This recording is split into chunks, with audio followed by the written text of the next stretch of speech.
Let's go มาพวกเจ้าเดี๋ยวมื้อนี้แม่ฝรั่งเนาะสิพาลุงไปเที่ยวใส่กับบ่ฮู้ล่ะเดี๋ยวเฮาไปติดตามเบิ่งนำกันเด้อยูใส่กันหอมได้เนาะน้ำหอมลุงตรงเตงสีสันนี่หอมซันนี่จนฮอตซันน่ะเอาไปเลย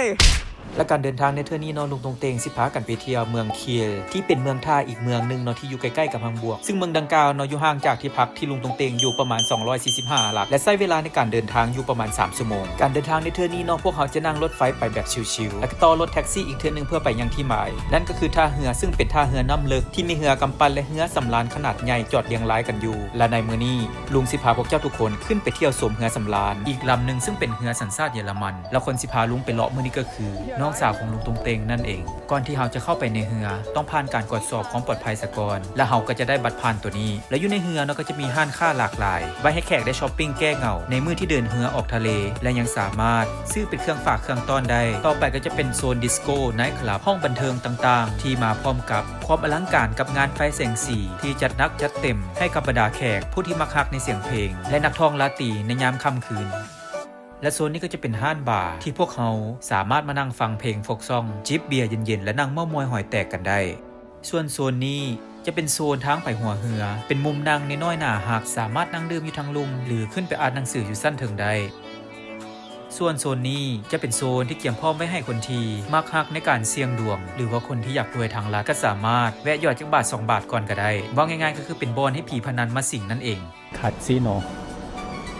ขึ้นคันไดจากจุดนี้ไปน้อยนึงเราก็จะฮอดทีอาร์เตอร์หรือว่าโรงละครซึ่งเป็นบอนแสดงหลักให้แขกได้ชมกันซึ่งทุกๆมื้อเนาะก็จะมีการแสดงต่างๆที่แตกต่างกันออกไปบ่ว่าจะเป็นการโชว์ห้องเพลงลิ้นละครเวทีหรือว่าการแสดงอื่นๆที่น่าตื่นตาตื่นใจ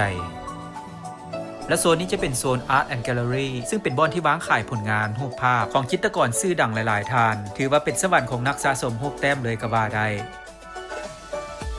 ต่อไปก็จะเป็นโซนห้านอาหารในเรือก็จะมีห้านอาหารจากหลากหลายสัญชาติที่จะคอยพร้อมเสิร์ฟให้แก่แขกผู้มีเกียรติให้ได้กินกันอย่างอิ่มหนำสำราญซึ่งในทุกคาบเข่าแขกสามารถเลือกที่จะนั่งและสร้างอาหารกินบนไหนก็ได้และต่อไปนะสิพาทุกคนไปเบิ่งบอลที่ลุงตรงเต็งมักไปสิงสถิตอยู่นั่นก็คือฟิตเนสสตูดิโอนั่นเอ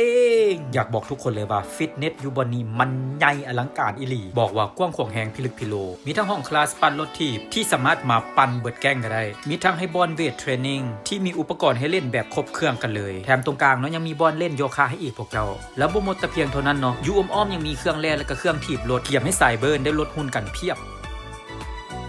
ต่อไปเดี๋ยวจะพาขึ้นไปเบื้องสั้นถึงของเรือเดี๋ยวจะใส่ลิฟต์ไฮเทคตัวนี้พาขึ้นไปอยากบอกว่าถ้าเข้าไปแล้วเนาะปล่อยจากสเต็ป2 สเต็ปแมนบ่ได้อีหลีพอออกไปปุ๊บก็จะเจอโซนสวิมมิ่งพูลโซนนี้จะเป็นโซนของเด็กน้อยมีทั้งน้ำตกมีทั้งสไลเดอร์สามารถเล่นได้จนปากกำไปเลยพุ่นละและอยู่เทิงดาดฟ้าของเรือโซนด้านนอกยังมีอ่างน้ำยาคุซี่และเอาท์ดอร์บาร์ซึ่งมีหลังคาโค้งสร้างเป็นกระจกแก้วบอกว่าสิหน้าห้อนหน้าหนาวก็สามารถแนมเห็นวิวด้านนอกได้ส่วนกลางคืนเนาะความอลังการของไฟแสงสีก็สิประมาณนี้และส่วนสั้นดาดฟ้าที่อยู่ด้านนอกมีพื้นที่เป็นลู่วิ่งให้กับสายนักกีฬาแล้วก็มีบอลให้เล่นซักคิดว่าหลายๆคนก็น่าจะคุ้นเคยกันดีกับเกมการลินประเภทนี้และนี่ก็คือชื่อของเรือที่ลุงตรงเตงไปเนาะออกเสียงง่ายๆอาอิดาถัดจากอาอิดาไปเนาะก็จะเป็นจุดชมวิวของเรือซึ่งมีทั้งบอลที่เป็นบอลนั่งแล้วก็เป็นบอลสกายวอล์กพอเวลาเขาย่างเข้าไปเนาะก็จะให้ความรู้สึกแบบเสียวๆแดงหน่อยนึงทางพื้นก็จะเป็นแก้วเนาะแนมเห็นฮอดทางลุ่มพอได้ย่างไปย่างมาเนาะก็รู้สึกสั้นๆเซนๆอยู่เด้แต่พอเวลาแนมออกไปทางด้านนอกแล้วเนาะเห็นวิวที่งดงามซะขนาดนี้ความย่านกลัวก็ละลายหายไปเลยพวกเจ้า